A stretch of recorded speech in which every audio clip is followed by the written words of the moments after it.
بسم اللہ الرحمن الرحیم۔ السلام علیکم۔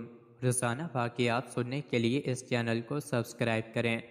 ایک دن نماز عصر کے بعد رسول خدا اصحاب کے ساتھ تشریف فرما تھے کہ ایک بوڑھا بوسیدہ کپڑا پہنے ہوئے کمزوری کی حالت میں وارد ہوا۔ اس کے آثار سے لگ رہا تھا کہ وہ بھوک کی حالت میں کافی طولانی راستہ طے کر کے آیا ہے۔ اس نے عرض کیا، میں ایک پریشان حال انسان ہوں، آپ مجھے بھوک اریانی اور مشکلات سے نجات دلائیے۔ رسول خدا نے فرمایا، فی الحال میرے پاس کچھ نہیں ہے، لیکن میں تجھے ایک ایسے شخص کی رہنمائی کرتا ہوں جو تیری حاجتوں کو پورا کر دے گا اور نیکی کی طرف رہنمائی کرنے والا اس شخص کے مانند کے جس نے خود اس کام کو انجام دیا ہو۔ اس کے بعد حضرت صلی اللہ علیہ وسلم نے جناب بلال رضی اللہ عنہ کو حکم دیا کہ اس بوڑھے کو درِ فاطمہ رضی اللہ عنہ پر لے جائے۔ جب وہ بوڑھا حضرت علی رضی اللہ عنہ کے بیت الشرف پر پہنچا تو اس نے اس طرح سلام کیا، السلام علیکم یا اہل البیت النبوت، اے خاندان نبوت، آپ پر سلام ہو۔ آپ نے سلام کا جواب دیا اور دریافت فرمایا، تم کون ہو؟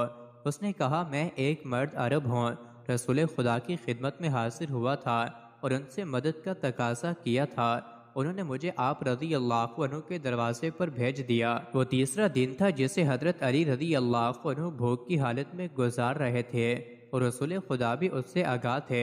بنت رسول نے جب کوئی چیز نہ پائی تو آپ رضی اللہ عنہ نے گوشت سفنت کی کھال جس پر حسن اور حسین علیہ السلام سوتے تھے اس مرد عرب کو دے دیا اور فرمایا، خداوند عالم تمہیں آسودگی عنایت فرمائے۔ بوڑھے نے کہا، اے بنت رسول صلی اللہ علیہ وسلم، میں بھوک سے بےحال ہوں اور آپ مجھے گوشت سفنت کی کھال عطا کر رہے ہیں۔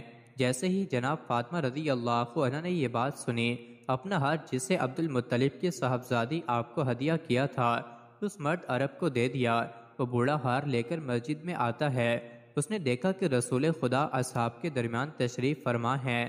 اس نے عرض کیا، یا رسول اللہ، آپ صلی اللہ علیہ وسلم کی بیٹی نے مجھے یہ ہار عطا کیا ہے اور فرمایا ہے کہ میں اسے بیچ دوں، ممکن ہے خداوند عالم میرے کاموں میں وسعت عطا فرمائے۔ حضرت صلی اللہ علیہ وسلم رونے لگے اور فرمایا، کیوں کر خدا وسعت اور راحت نہ دے، جبکہ اولین و آخرین کی عورتوں میں سب سے بہترین خاتون نے تجھے اپنا ہار عطا کیا ہے۔ عمار یاسر رضی اللہ عنہ نے عرض کیا، کیا آپ اجازت دیتے ہیں کہ میں اس ہار کو خرید لوں؟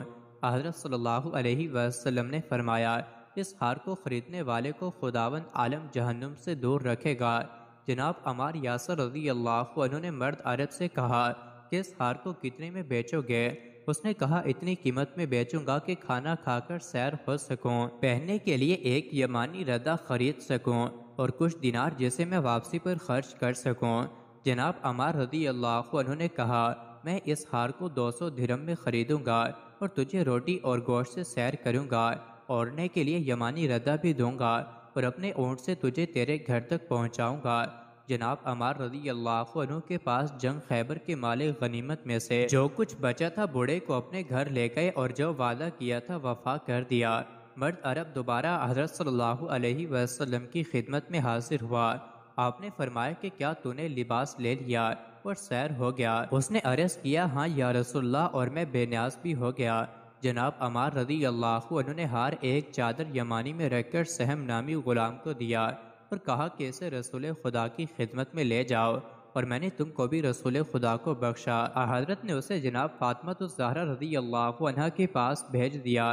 بنت رسول نے ہار کو لیا اور غلام کو آزاد کر دیا۔ یہ ماجرا دیکھ کر غلام ہنسا۔ جناب فاطمہ رضی اللہ عنہ نے اس کی ہنسی کا سبب دریافت فرمایا تو اس غلام نے کہا، میں اس ہار کی برکتوں پر ہنس رہا ہوں کہ اس نے ایک بھوکے کو سیر کر دیا، ایک فقیر کو بے نیاز بنا دیا، ایک برہنہ کو لباس عطا کیا، ایک غلام کو آزاد کرایا اور دوبارہ اپنے اصل مالک کے پاس واپس آ گیا۔ مزید ایسی ہی ویڈیوز کے لیے چینل کو ضرور سبسکرائب کریں۔